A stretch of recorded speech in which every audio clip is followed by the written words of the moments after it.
Developing realistic tactical objectives and plans is both an art and a science. For new and inexperienced incident commanders, this can be a formidable task, one that is littered with pitfalls. Recognizing those pitfalls and avoiding them is a step in the right direction to becoming a successful, safe, and effective IC. We will hear from an experienced IC about how he develops his plans and objectives, and we will join an IC as they work through the problems commonly found on any fire. Todd Jenkins has been a smoke jumper for 16 years and is currently the training manager for the Great Basin Smoke Jumpers in Boise, Idaho. He will be discussing the many considerations that an IC needs to take into account during planning. Who's in charge of the fire that I'm going to? Am I the person that's going to be in charge? Or what is my role going to be? What other resources are responding?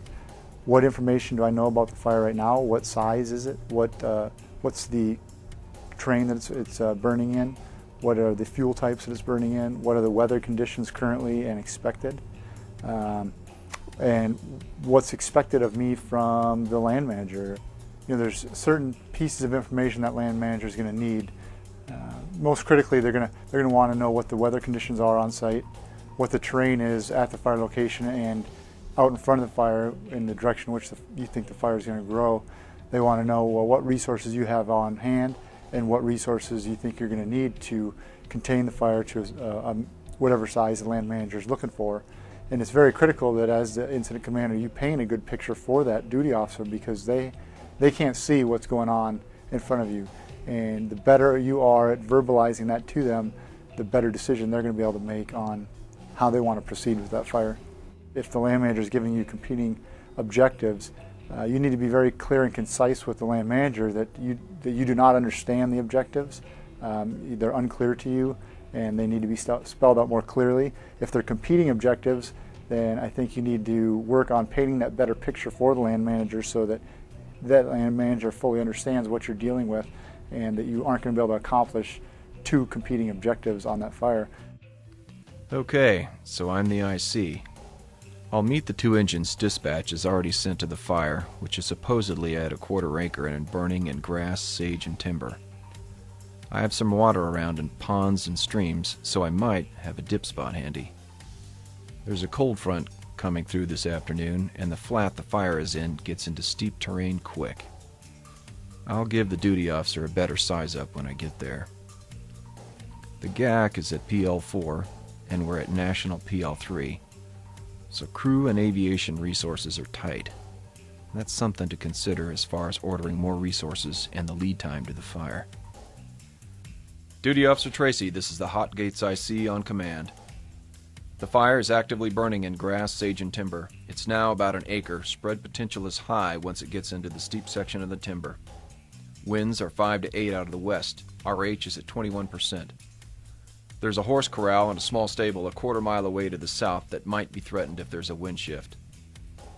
The fire's on the forest and next to the wilderness area, which is farther upslope in the timber. Access is by 2-track I drove in on. How would you like me to proceed? Now that our IC has his objectives from the duty officer, he can begin to set up his objectives and plan for the fire. Here are some ideas about resilience, the time wedge, alternative plans, and resource ordering that can enhance resilience in plan development. The time wedge concept, it's fairly, intuitive, you would say. When you're at the fat end of the wedge, when you have a lot of time to develop that plan, that's a comfortable situation. Once you get down to that sharp point of the wedge, where critical decisions need to be made, then hopefully you spent a significant amount of time at the fat end of the wedge to develop those ideas and concepts, and that you had those contingency plans in place. When you first arrive on scene, you've painted that picture to the land manager. They have a good understanding of what's going on out there. They've given you the objectives for the fire. You're using that OODA loop, which is observe, orient, decide, and act. And now you're using that same OODA loop to develop your primary plan and your contingency plan. If you're married to your plan, it means you don't have alternatives.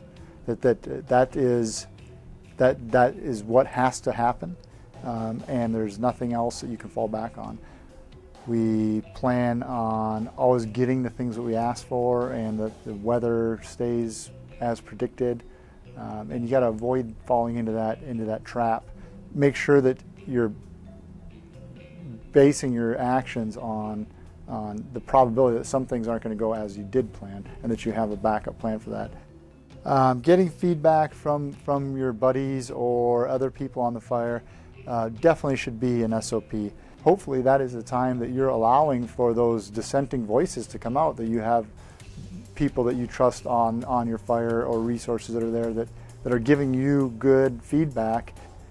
When you're able to batch your resource orders together, that means that you have a good, robust plan, and you've thought things through, and you're not piecemealing things. If you find yourself piecemealing orders to dispatch or to the land manager, I think you should look back and say, okay, what is my plan, and why wasn't I able to consider that earlier?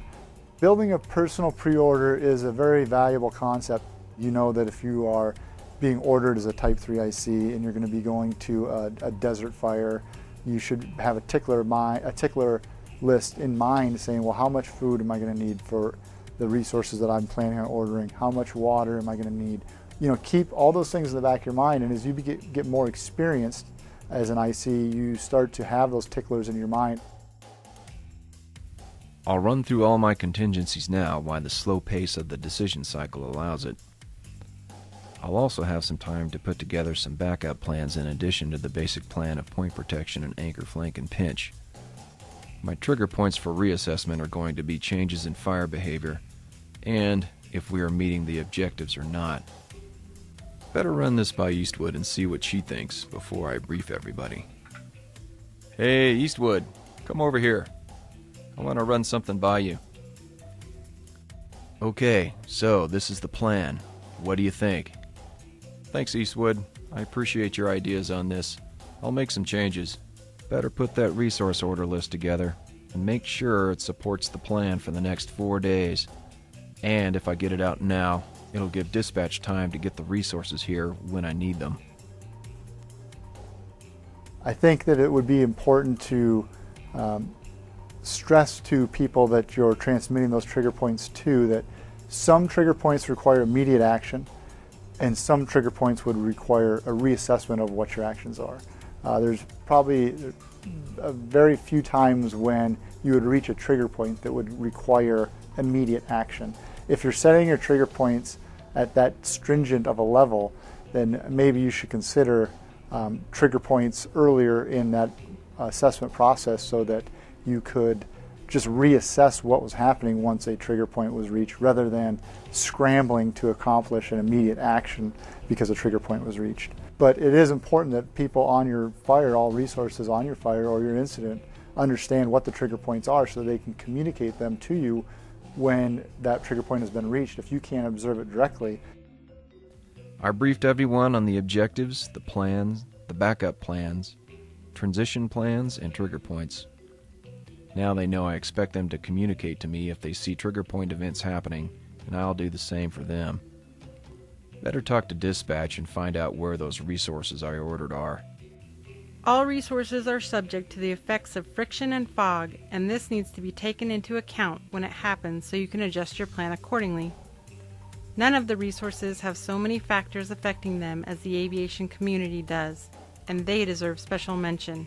Over the course of my career, I've often seen times when plans have been hugely unsuccessful because the bulk of the plan was based around a critical aviation resource. Aviation is a fickle thing, so you may consider that you're going to bring all your people to your fire via helicopter, and then the next thing you know, your helicopter has a chip light. It can't fly for a day or two till they get the mechanic out to fix it. Then you better have a backup plan. If you don't, you're definitely not going to be able to accomplish the objective set forward by the land manager. Copy, dispatch. I'm going to lose the Type 3 helicopter to a 100-hour inspection, and the heavy air tankers are now committed to another fire. Dispatch, I'd like to get a Type 1 crew ordered, and a Type 2 helicopter, either standard or restricted, ordered as well. Now that the Type 1 crew is here, I'll have them break into squads and improve the point protection on the nest side and the corral, and then have them advance the hose lay up the flanks while going direct. The lookout has the Radar app on his cell phone. It says the cold front may get here in 4 hours. I'll cross-check it with the weather. I'll put the word out to everybody about the timing of the front so they are ready to deal with it. I'll reassess how we're doing in a couple hours before the front gets here. Being aware of where you are and accomplishing the benchmarks you have set up in your plan is critical in being able to judge how your plan is proceeding and if you need to reassess or change it. Your primary plan that you have in place, are you accomplishing it? Are you getting the resources that you asked for? Are you building the line that you had assumed you could build with the resources that you have? Or are things falling behind? Is your plan heavily reliant on something that you don't have? I think the best thing to be aware of is just when you start to see small failures in your plan, that's when you really need to start reassessing. The fire's starting to pick up and the squads are starting to see spot fires outside the lines. The fuel and terrain are really slowing them down.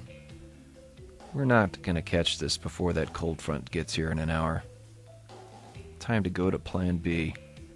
We'll pull back and burn out around the point protection areas and make them really bomber, and they'll be closer to the safety zone if it rips when the front hits.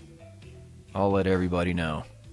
Understanding what your trigger point is that will initiate a transition to an alternate posture helps to make that a timely decision, especially if you determine that hitting that trigger point is inevitable. If you're needing to change plans, determining why do you need to change plans, are weather conditions changing? Is it burning into different terrain that you never expected it to burn into? Has your plan revolved around getting resources that now you're not able to get? That could determine whether or not you need to change your mode of action. And then also if the objectives of the land manager have changed. The outflow of the cold front is really starting to make this thing run.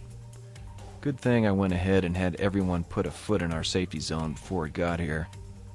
Looks like we'll be here for a while. I'll let dispatch and the duty officer know what is going on and see what direction the duty officer wants us to take after the fire lays down. Okay, everybody. The duty officer wants us to keep the fire from crossing the 2-track, and for the time being, we're going to let it run in the wilderness area until we get more resources to handle it. Let's start getting a plan together while it runs, and when it lays down, we can begin to engage it. All right, everyone. Fire's laying down, and we have a plan. We are back in the game.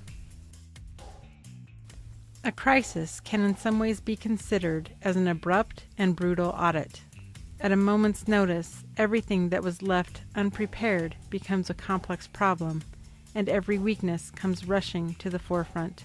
The ability to deal with a crisis situation is largely dependent on the structures that have been developed before chaos arrives.